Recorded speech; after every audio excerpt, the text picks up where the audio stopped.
Well, I think with us playing as many true freshmen that we're playing, and I think at one time I looked out on the field and we had 9 true freshmen on the field at one time.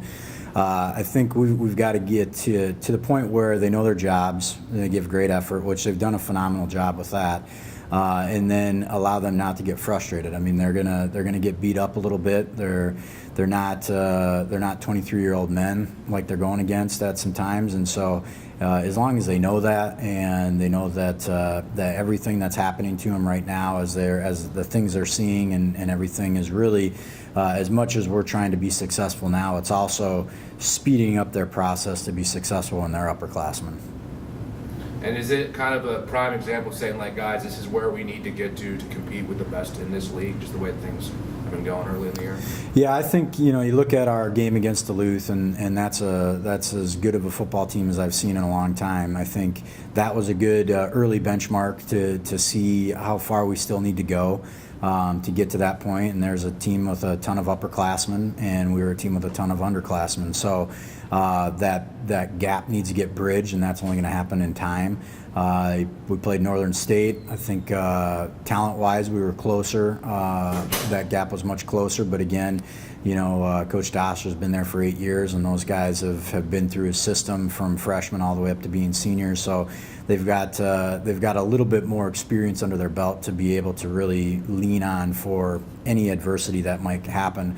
For us, every next step could be an adverse situation, and we have to learn from it as we go and keep getting better. But like I said, I mean, I'd rather go with kids that want to just go and fight, and we'll see how it plays out in the end, as opposed to kids that just want to go along for the ride. And I think we're sitting in a good situation with that.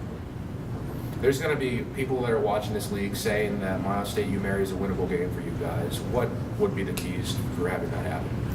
I think our keys for us to have a chance to win on Saturday, number one is we need to be together on both sides. So when one side's scratching and clawing and having a little success, the other side needs to counter that at the same time. So I mean, if we get a defensive stop, offensively we need to be able to take advantage of that.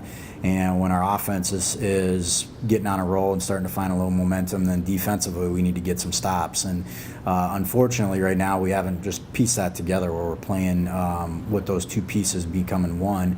And I think for us to be successful, that's probably one of the biggest things. I don't think we need to talk about turnovers and third down conversions and red zone opportunities. All that's part of it. I think really for us, we just need to worry about being as good as we can be with the little things, and not worrying about the grand scale and what the end of the game is going to look like. We're not at that point yet. What's kind of realistic times scale for these youngsters to kind of get up to speed for you? I think as we're getting into this third game, we started to see some glimpses in game 2 of our young guys starting to really figure it out. Where they're, I look at our linebackers specifically. This week we had, at times three true freshmen playing at once, and we were starting to hit the spots that we're supposed to hit, which I was excited about. And then the next play, we'll have a blown coverage, and we don't cover the running back or whomever it is that we're supposed to cover. So, we take 2 steps forward, expect 1 step back, and then can we take 2 more steps forward? But I think we made a pretty good leap from game 1 to game 2 with those guys. I think now we need to make another leap. I think they're starting to feel more confident, which is only coming from that experience that they're getting.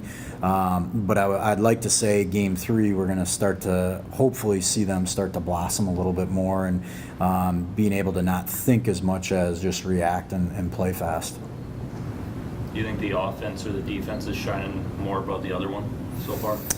I think offensively and defensively, it's tough to compare. I think, like I said, when we're getting some stops and doing well, offensively we haven't taken advantage of it. And then when our offense finally, especially in the third and fourth quarter on the game on Thursday night, when they started to finally roll and get some confidence and start to move, then defensively we kind of fell off and we lost our momentum and kind of fell away and gave up some easy stuff that we shouldn't have done. So it's hard for me to say. I guess it kind of depends on that time of the game of who's shining a little bit better at that time. But I wouldn't say either side right now would be head and shoulders above the other. Any players in particular so far that kind of stood out to you, especially last week? Our players of the week for us defensively, Alex Yanasco was our defensive player of the week. He had 8 tackles, a forced fumble, and a sack. And he was around the ball quite a bit, was very aggressive. He's starting to really kind of come into his own, and he's an older kid. He's an upperclassman, but this is his first year playing with us after he transferred here from Bemidji State, and he didn't play for them either. So this is really his first true year of college football. So he's starting to blossom. Levante Bushnell was our offensive player of the week. He had a bunch of catches and had some big time yards. Jose Moreno has had 2 really good games. He had kind of a flub kick there on one of his punts, but he's punted 10 times, averaged 41.7, 4 of them for inside the 20. All 4 of his kickoffs were touchbacks. So, I mean, he's been showing consistency. He was 1 for 1 on field goals. So I think he's really played well, and hopefully he can keep up that consistency. Week 1, Ben Belinsky was our offensive player of the week, showed some good spark and led us in rushing, and had some really good runs for us against Northern State. We had a good Minot to Minot connection with him and Peyton Lamore for a big 80-plus pitch and catch that looked pretty good. So I think offensively, Ben and Levante have really kind of stood out, and defensively, like I said, Yanasco this last week, and then Keontae Godot that first week with a couple interceptions. So those would probably be the 4 guys on offense and defense that have really shown up, and then Jose's just been consistent for us on special teams. Good. Rob? How have you seen Ben's, his grasp of the offense, his decision making? Have you seen that improve from the first week to the second week? Yeah, I think Ben's development has been it's been ongoing, and for him, he's slowly progressed, coming from when he transferred in here last year, and he was our number 4 quarterback, number 3 quarterback, kind of in that area. We knew how athletic he was. That's why we started to work him in a little bit as wide receiver at the end, and then this spring and this fall competing to be our starter. In the time that he's gotten, he's done some really good things. I think he still needs to get a little bit better on some of his pass concepts, and just the throwing threat of it, and not being able to just always rely on his feet and being able to get out of hairy situations with his legs.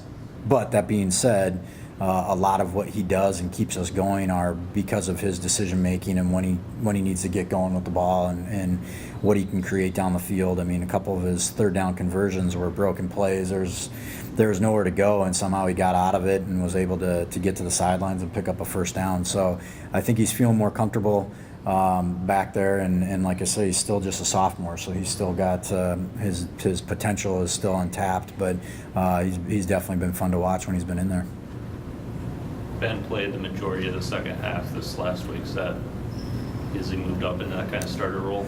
Yeah, we haven't made a decision yet on our quarterback situation. Ben is definitely making it much harder and harder for us, which is really good for him. I think he was a guy that deserved to get those reps there in the second half, based on our quarterback play in the first half, and so we let him roll with it. And then coming into this, we don't want it to be you make one mistake and you get yanked, because then they're going to play with a little too much fear of failure. But he's definitely seeming more comfortable. He's got confidence. So we'll see how the first couple practices play out before we decide if we're going to make a change on that or not.